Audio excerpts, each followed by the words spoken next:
أعوذ بالله من الشيطان الرجيم. بسم الله الرحمن الرحيم.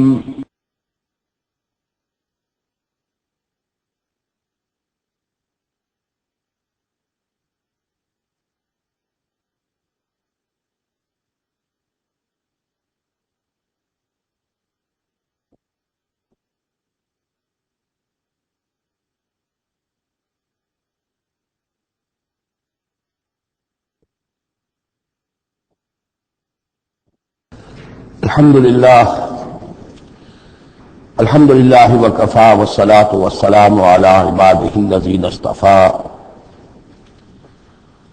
خصوصا على أفضلهم وخاتم النبيين محمد الأمين وعلى آله وصحبه أجمعين. أما بعد فقد قال الله تبارك وتعالى كما ورد في سورة النساء: اعوذ باللہ من الشیطان الرجیم بسم اللہ الرحمن الرحیم یا ایھا الناس اتقوا ربکم الذی خلقکم من نفس واحدۃ وخلق منها زوجها وبث منہما رجالا کثیرا ونساء واتقوا اللہ الذی تساءلون به والارحام ان اللہ کان علیکم رقیبا. صدق اللہ العظیم. رب اشرح لي صدري ويسر لي امري واحلل عقدة من لساني يفقهوا قولي. اللهم ربنا الهمنا رشدنا واعذنا من شرور انفسنا. اللهم ارنا الحق حقا وارزقنا اتباعه وارنا الباطل باطلا وارزقنا اجتنابه. اللهم وفقنا لما تحب وترضى. اللهم آنس وحشتنا في قبورنا وارحمنا بالقرآن العظيم. اللهم اجعله لنا إماما ونورا وهدى ورحمة. اللهم ذكرنا منه ما نسينا وعلمنا منه ما جهلنا وارزقنا تلاوته آناء الليل وآناء النهار واجعله لنا حجة يا رب العالمين. آمين. آج ہم اللہ کا نام لے کر سورہ نساء کا ترجمہ اور مختصر تشریح شروع کر رہے ہیں. جیسا کہ میں آپ کو بتا چکا ہوں کہ قرآن مجید میں مکی اور مدنی صورتوں کے جو گروپ ہیں ان میں سے پہلا گروپ 5 صورتوں پر مشتمل ہے. مکی صورت صرف سورہ فاتحہ ہے. حجم میں بہت چھوٹی، معنی میں، مفہوم میں، عظمت میں، فضیلت میں بہت بڑی. اس کے بعد 4 صورتیں جو ہیں وہ مدنی ہیں: بقرہ، نساء، آل عمران اور مائدہ. اور یہ جو 4 صورتیں ہیں یہ دو سوروں کے 2 جوڑوں کی شکل ہے. سورۃ البقرہ، سورۃ آل عمران، یہ الزہراوین، خود حضور نے ان کو ایک نام دیا مشترک، اور ان میں جو مناسبتیں ہیں، مشابہت ہیں، وہ تفصیل کے ساتھ ہمارے ترجمے کے دوران سامنے آتے رہی ہیں. نسبت زوجیت کس اعتبار سے ہے، ایک دوسرے کی تکمیل کس پہلو سے کرتی ہیں، یہ بات بھی سامنے آئی. اب یہ 2 صورتیں ہیں، یہ سورۃ النساء اور سورۃ المائدہ، یہ جوڑے کی شکل میں ہیں. ان میں ایک پورا کنٹراسٹ نظر یہ آئے گا کہ سابقہ 2 صورتوں میں پہلے حروف مقطعات اور دونوں میں قرآن مجید اور کتب سماویہ کی عظمت کا بیان، جبکہ ان دونوں صورتوں میں کوئی تمہیدی اس طرح کی گفتگو نہیں ہے. براہ راست خطاب ہو رہا ہے. البتہ یہ فرق ہے نسبت زوجیت کے اعتبار سے کہ سورہ نساء میں خطاب ہے یا ایھا الناس، اے لوگو، خطاب عام ہے، اور سورۃ المائدہ کا آغاز ہوتا ہے یا ایھا الذین آمنوا، وہاں خاص ہے، انسانوں سے جو لوگ ایمان کے دعوے دار ہیں. باقی اس طرح سورہ بقرہ اور سورہ آل عمران نصفین میں منقسم ہیں، اس طرح کا معاملہ ان دونوں صورتوں کا نہیں ہے.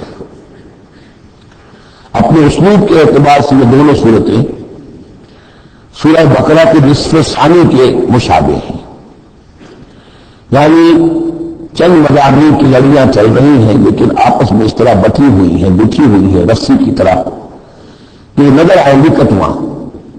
ایک لڑی لال ہے، پیلی ہے، ایک ہری ہے، ایک نیلی ہے، لیکن جب آپ ان کو بٹ دیتے ہیں تو ایک طرف سے دیکھیں گے تو وہ کٹا پٹا رنگ نظر آتا، مسلسل لال نہیں نظر آئے گا، مسلسل پیلا، نہ نیلا نہ ہرا۔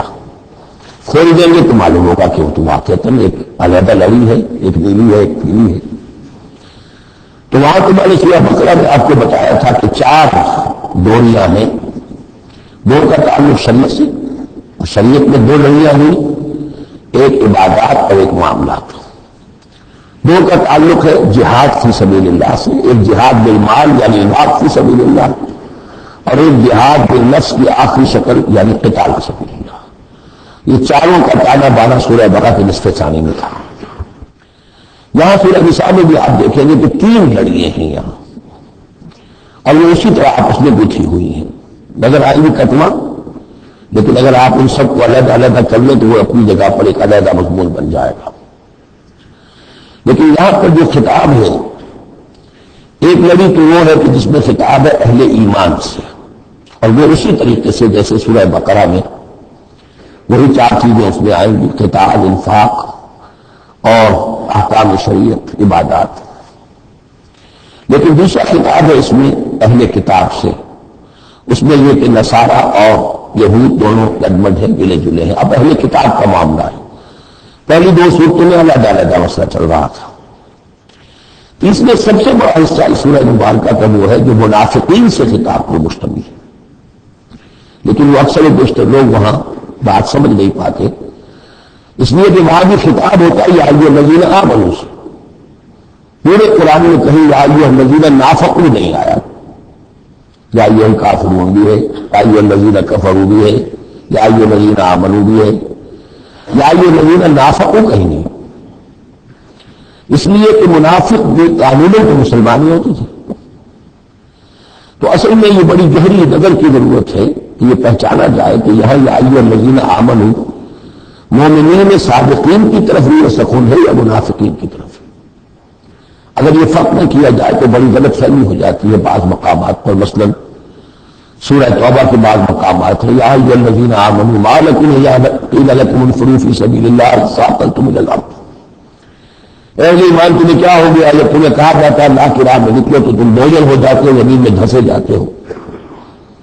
تو اس سے ایک عام فیوژن پیدا ہو سکتا ہے کہ شاید یہ عام مسلمانوں کا مسئلہ تھا، یا عام مسلمانوں کا مسئلہ نہیں تھا، یہ منافقین کا مسئلہ تھا۔ روح سخن وہاں منافق کی طرف ہے، مومنین صادقین تو ہر وقت اس کے لیے آمادہ رہتے تھے کھلے دل کے ساتھ کہ واپس نہیں پھیرا کوئی فرمان جنوں کا، طلحہ نہیں لوٹی کبھی آواز جرس کی، وہ تو تیار ہر وقت تھا۔ تو اصل میں یہ دیکھنا ہوتا ہے کہ کس آیت میں رخ کس کی طرف ہے۔ اس اعتبار سے یہ سورہ مبارکہ اہم ترین ہے۔ یہ جو سورہ بقرہ میں تو پورے میں لفظ نفاق آیا ہی نہیں، یہ حکمت خدا بندی ہے کہ اس مرض کو پہلے چھپا کے رکھا ہے کہ علامات کو بیان کرنے کی یہ بیماری ہے، تاکہ جو بھی متدبر ہو جائے وہ اپنے علاج کی طرف متوجہ ہو جائے۔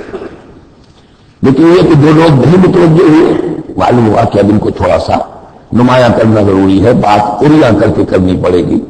سورہ آل عمران میں 1-2 جگہ نفاق کا لفظ آ گیا، لیکن یہاں اب جو سب سے بڑا مضمون ہے سورہ بقرہ میں وہ منافقین کا ہے۔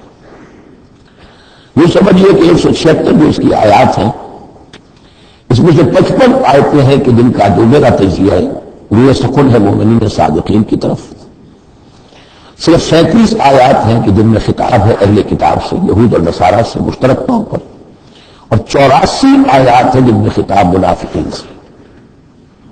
لیکن وہی بات جو میں نے عرض کی کہ جہاں بھی ان سے بات ہوگی یا ایھا الذین آمنوا کے حوالے سے ہوگی، اس لیے کہ ایمان کے دعوے دار تو وہ بھی تھے، منافق تو وہی ہوتا ہے جو دعویٰ کرتا ہے ایمان کا، چاہے وہ شعوری طور پر منافق ہو چاہے غیر شعوری طور پر منافق ہو، لیکن یہ دعویٰ ایمان تو اس میں موجود ہوگا۔